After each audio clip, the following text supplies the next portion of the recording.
Okay, all right. So I don't even know when our final exam is scheduled for. I am not planning on being around during revision week next week. We have a family gathering in Sumatra, out there, where my computer is doing funny things. Right there. My computer doesn't come up here. Actually, everything seems to be working but OneNote here. I will just have to go through and visually say what's going on here. Right there. I don't even see my OneNote. Open one. Let's try that.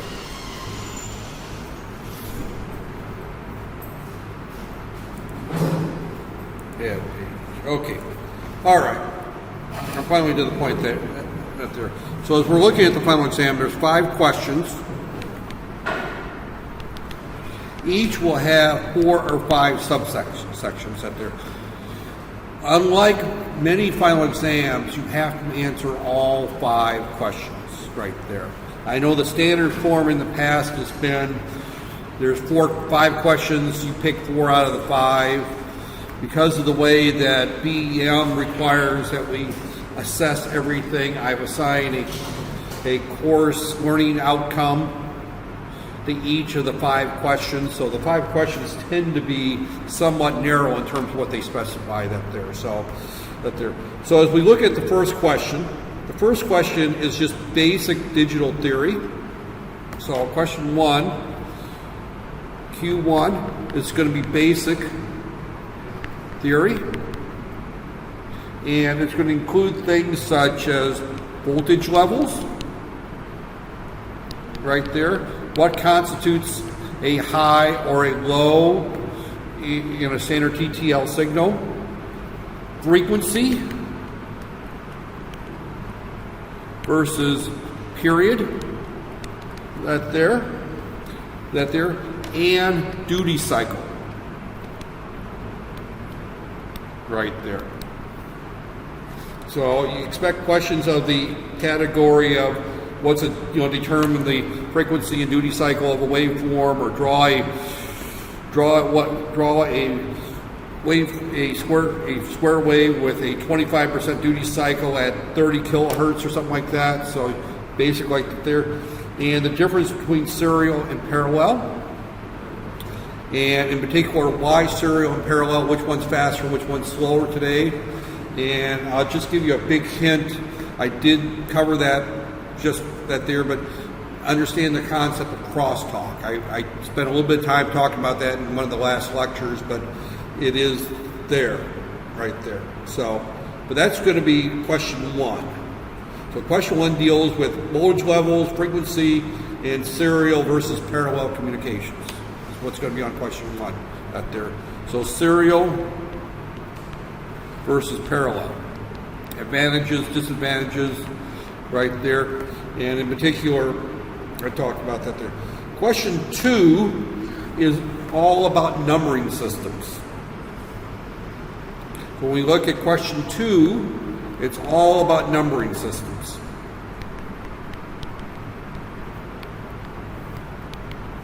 Right there. So expect to see some questions of the category of why do we use digital, why do we use binary? Why do we use hex? That there. Expect to see some discussion on alternative numbering systems. I think there was a question like that on the midterm, right there. Is what if we had 3 bits instead of 4 bits? What if we have 5 bits instead of up there? What type of numbering system will we use? And then, of course, you would have the standard convert this from base 2 to base 10, this from base 10 to base 4. That there'll be those types of questions. There is always going to be one question where I pick an arbitrary base. So in other words, I say, here's the number 34 base 5. What's that equal in base 10? Right there. And again, I think there was one like that on the midterm right there. But you know, an arbitrary base right there. So, and actually, as I look at that there, it's a little bit of confusion that they convert the number that they're. Regardless, you could do it. It could be done either way. Question 3. So question 2 is nothing but numbering systems. So question 1 is basic theory, right there. Voltage levels, frequency, serial, parallel, those types of things in question 1. Question 2 is nothing but numbering systems. And these questions, again, fall under the fact that they go back to course learning outcomes right there. So question 3 actually starts off with the easiest part. Question 3 is, first off, basic gates right there. So you're going to see and, or, and, NAND, NOR, NOT, and XOR. So you're going to be at, what are the symbols? What are their truth tables right there? Then you're going to be given a expression. X is equal to some expression. Draw the circuit for it. Right there. Then tell me the truth table for it. So X is equal to this, and it's going to be a function. It's going to be probably no more than 4, most likely 3 functions, but a function of A, B, C of some type, possibly D. I haven't gone through the whole test of that there, but you're going to see a function of up to 3 or 4 variables, and you have to kind of figure out the truth table. That's that there. Then you may be asked to also draw the circuit. Actually, the first one, draw the circuit. Second one, draw the circuit again. Now, these functions can vary on difficulties. Keep in mind that I could put in there something that has NAND gates in there, or that you may have to apply De Morgan's theorem, something like that there.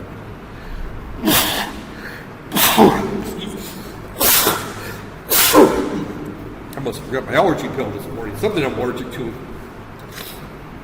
I'm surprised not everybody in Malaysia is allergic to something. All the various molds and mildews that you have here with the humid weather. That there, at least my house, we grow green things on the wall faster than we care to think about if we don't clean them on a regular basis.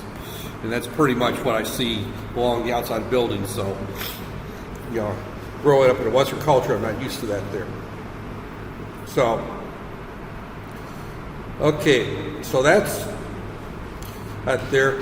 Now you may also see a circuit, and I'm just going to show some kind of circuit here like this. It may have a couple of NOT gates in it or whatever right there.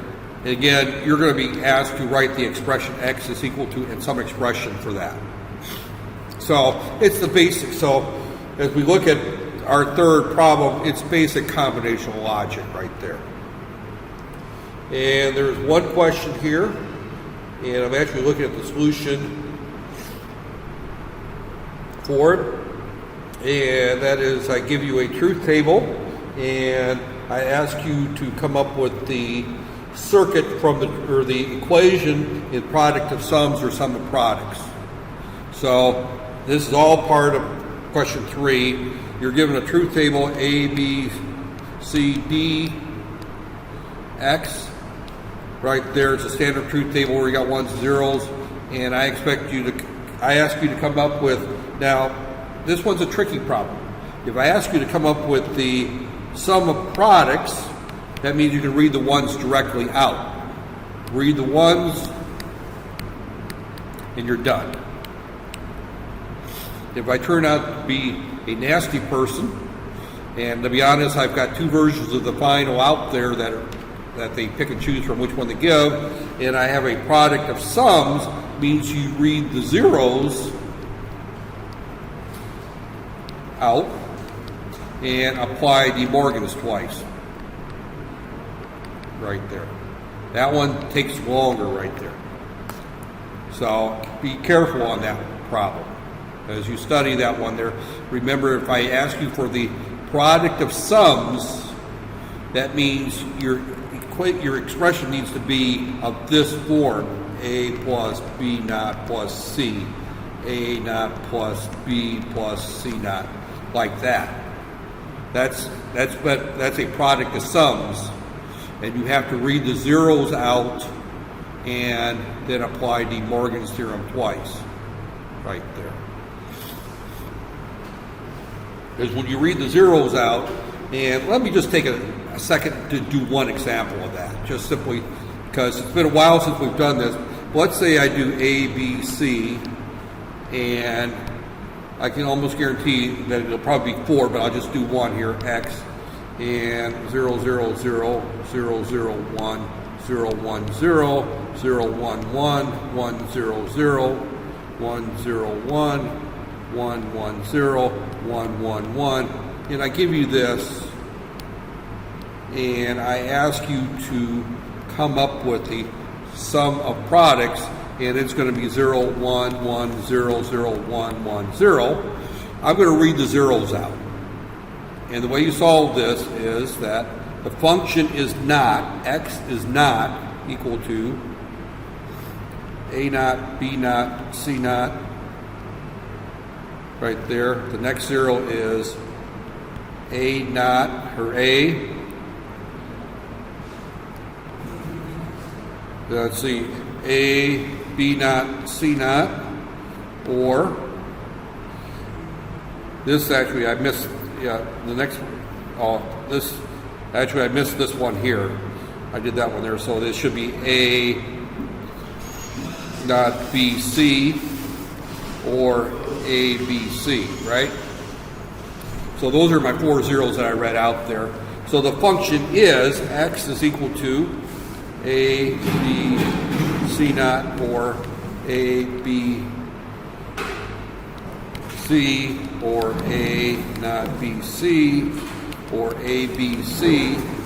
I put a line over everything. So the function then is equal to A naught, B naught, C naught, A, B naught, C naught, A, B, make sure I show that line, A, B, C, line. So the function is A plus B plus C, A naught plus B plus C, A plus B naught plus C naught, A naught plus B naught plus C naught. And that would be your final answer right there. So that's how you would do that particular problem right there. So if I ask you to give it to me in sum of products that there, then I would just read out the ones. In that particular case, that would be A naught, B naught, C, or A naught, B, C naught, or A, B naught, C, or A naught, or A, take that naught off, A,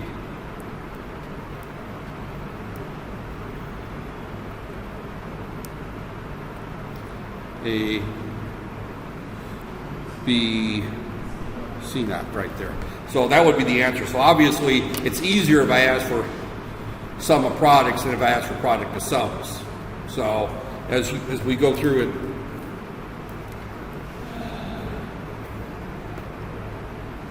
getting this thing to recognize my fingerprint is a little tricky from there. So keep in mind that this is probably one of the more difficult questions if I ask for it to be in product of sums. If it asks for sum of products, it's an easy question. Now, to be honest with you, if you did enough of these, you would read the zeros out and you would invert it as you read it. That there. In other words, I could do this without the steps because I would just automatically write this as A plus B plus C. I would read this zero here as A plus B naught plus C right there, and I would invert it right there and then right at the end. So if you practice enough, you wouldn't have to go through the steps right there. You're going to do this one time in your life. Don't practice it that much. Just go through the steps right there. Because trust me, you won't do that much later on in life. You won't be doing that there. So question 4 carries along the same venue. That there is, that's going to be using Boolean algebra. So you're going to see a function such as z is equal to something. You'll apply Boolean algebra to simplify it right there. And then you will draw the circuit right there. And then you will also see a K-map problem in question 4. Now, a question 5 or question 4 also has in it a adder type problem, or one of those where you have to combine, like the lab where we did a full adder, half adder, that type of thing, where I have a circuit and I tell you to take these subcircuits and build a bigger one using the subcircuits right there. So question 5. Question 6 is the only one that gets into combination or sequential logic. So 80% of the test is all on the first half of the semester. There's only one question that gets into that. And I can look at it right now. One of the questions comes into is explain the difference between a synchronous and asynchronous sequential circuit. Now that's different than parallel and serial. That there. But know the difference. Know the difference between a Moore and a Mealy machine. Right there. And let me review that one again. Right there. If I have a finite state machine, and the output is only a function of the current state, then it's a Moore machine right there. So when we look at this particular type of circuit, we have a circuit here, and looking at that there, we have a circuit here, and our circuit may have some flip-flops on it, whatever right there. We may have an AND gate. If the outputs of our flip-flops are the only things that determine our output, then it's a Moore machine. But if I have another something in here where I bring one of the inputs over here, here's my inputs. If one of those inputs are bypasses the machine, it's now considered a Mealy machine. So you have to look at this definition. You have to remember this definition. I covered it in class, but you probably don't remember it. It's one of those trick questions. So you need to know the difference between a Mealy and a Moore machine. And the easiest way to look at it is if we have some logic here. This is our finite state machine. And it goes into some combination logic, and here's my output. That's a Moore machine. If we have an input to this combination that comes from anything other than the finite state machine, then it's a Mealy machine right there. So the most finite state machines are Moore machines because you run into the danger of having glitches if you have a Mealy machine right there.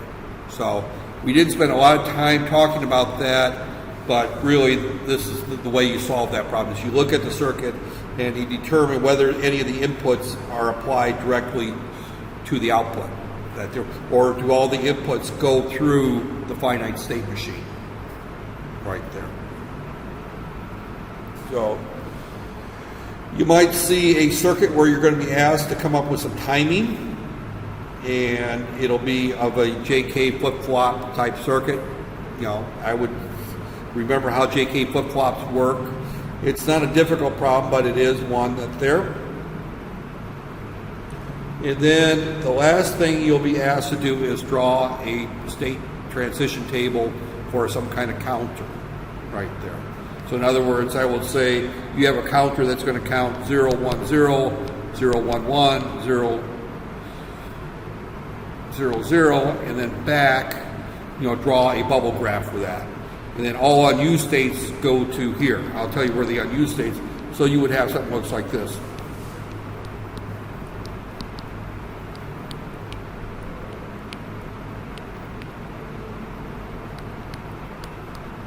Others right there. Something like that would be your answer right there. You know, oh, and you may list the states right here. 111, what are my 100? What other states are? I've only used 3 of them, so there should be 5 of these listed. 111, 110. You know, just list all the unused states right there. Right there. That's the final exam. It's not easy. That there. Everything on it has been covered. That there. However, passing is what, 40%, I think, something like that. It's a exceedingly low passing number. I don't see any reason why anybody shouldn't pass this exam. Right there. Plus, you've always got all your points so far. I got one person that I still am not showing a final exam for. I cannot find.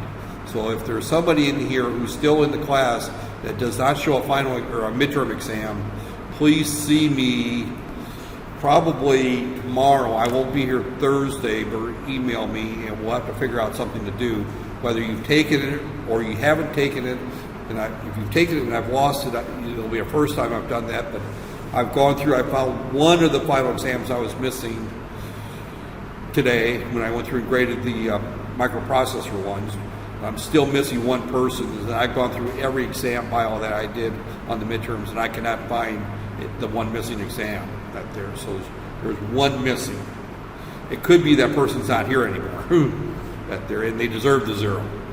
But if you're sitting in this room, check your grades. I've updated all the grades as of today of everything I've got. I think everyone's got the labs all turned in. I think I checked the labs off today. It was probably within the last hour or so. If you checked it earlier today, they weren't in. But I went through and put in all the labs that were turned in last Friday. I think a number of people turned in labs on Friday, or that was microcontroller, but that there Thursday, I'm planning on, I've got an appointment downtown Thursday morning, so if I do come in Thursday, it would be in the afternoon. I'm not planning on coming in Friday. I'm kind of lazy. Most Fridays I don't have classes. Next week I'm going to Sumatra for most of the week. So actually next week I think Thursday and Friday are holidays anyway. And Monday, Tuesday, Wednesday I'm taking this vacation time. So I won't be here next week at all. I will be here the Monday of the first week of final exams. So if there's anything left hanging, again, I have not looked to see when your final exam is scheduled for.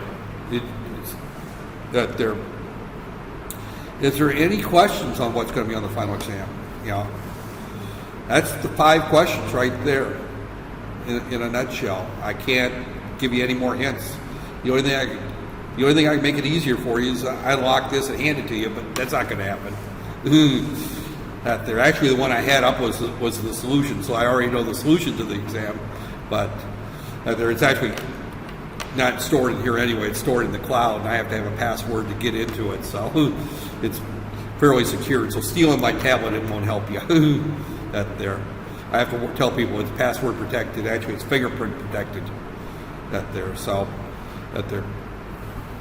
So if that's said, that's all I had for you today.